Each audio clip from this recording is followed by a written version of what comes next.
NETosis in COVID-19. So neutrophils in COVID, in case this is the lung, in case of COVID-19, neutrophils, they form mesh like this.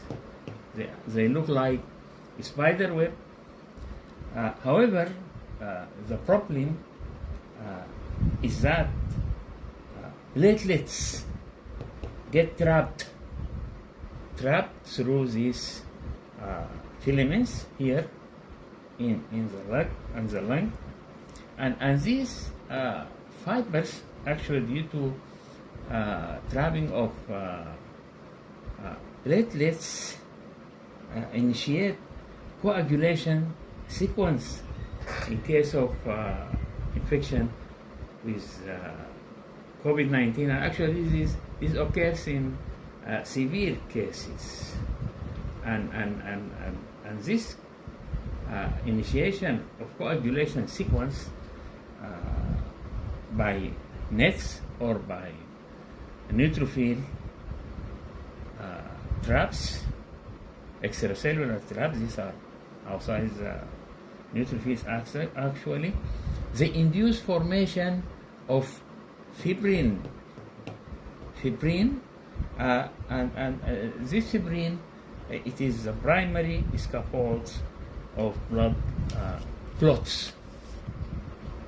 So nets occlude pulmonary vessels, the vessels of the lung in severe COVID-19, and this is also associated with increased tissue damage in case of COVID-19 affecting the lung, and increases severity of COVID-19. And this, of course, on the other hand, associated with cytokine storms, and this aggravate the condition. And however, this story takes place especially when the viral load is high. So high viral load tend to NETosis, and as can be seen here, these are the neutrophils.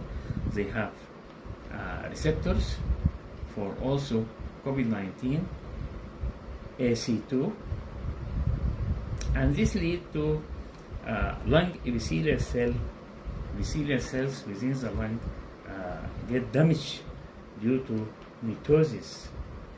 And since the pathology and the severity of COVID-19 is due to NETosis or formation of these nets, so the treatment, it could be just net or neutrophil extracellular traps inhibitor, and this may be possible treatment for severe COVID-19 patients. So now I am going to talk about NETosis in liver diseases, for example, infectious hepatitis, or hepatitis A, or hepatitis B. This may lead to damage, infection of the liver cell, and the damaged hepatocytes produce reactive oxygen species.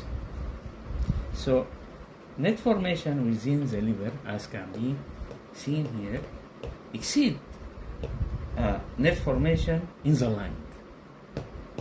Here it exceeds net formation because one finds more neutrophils within the sinusoids of the liver, and this is actually formation or retaining of this large amount of neutrophils with these filaments or these fibers or nets is responsible for liver damage during infection and can cause chronic inflammation, and this makes similarly to here, these filaments makes them possible target to be possible target treatment for cases with chronic liver diseases. So, also I am going to talk about NETosis in the kidney.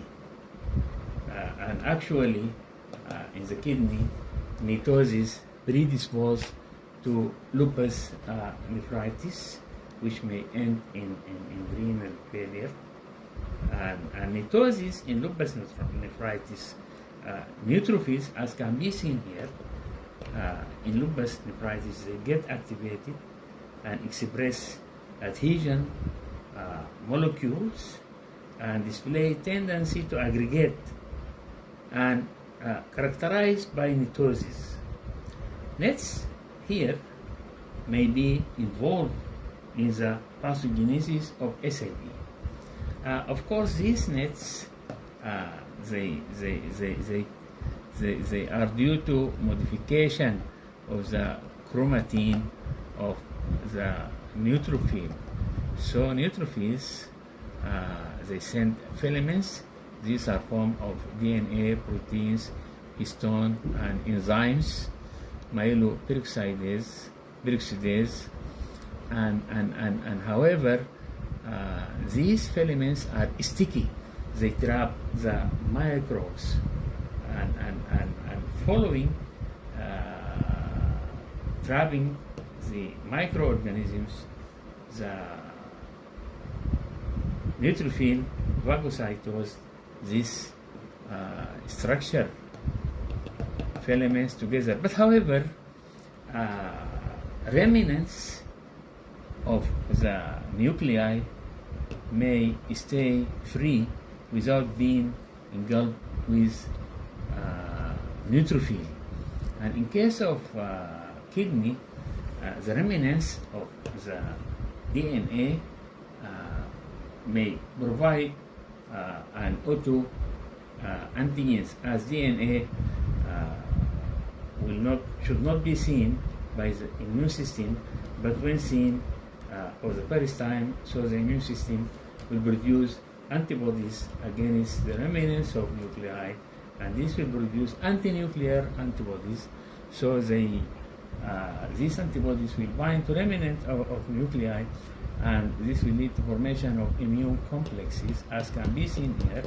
And formation of immune complexes will activate the classical pathway of the complement, and this will start by activation the complement component number 1, C1q, and the remaining of the components up to complement component number 9, and this actually results in formation of membrane attack complex and in aflatoxins. These are short fragments of complement component number 3, complement component number 4, and complement component number 5, and these lead to inflammation and nephritis in case of the kidney, and this may lead to also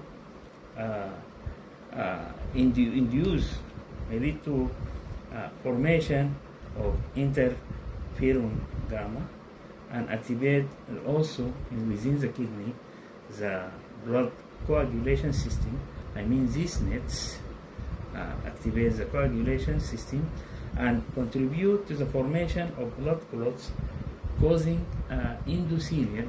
These are the endothelial cells within the capillary endothelium, and this is the basement membrane actually, and these neutrophils, they produce reactive oxygen species. So this will lead to formation of blood clots, and formation of blood clots will lead to destruction of endothelium and alter their function and lead to dysfunction. And also this reactive oxygen species by the filaments or the fibers or the nets from neutrophils can lead activation of T cells. So activated T cells, either they produce interferon gamma, okay, and some cytokines, or they may interact with B cell, and this will lead to formation of more antibodies. So more antibodies, they bind to the autoantigens, and this will lead to immune complexes and will lead to further activation of the complement with subsequent deterioration in the condition of the patient. Thank you very much, Professor Ahmed Boulad.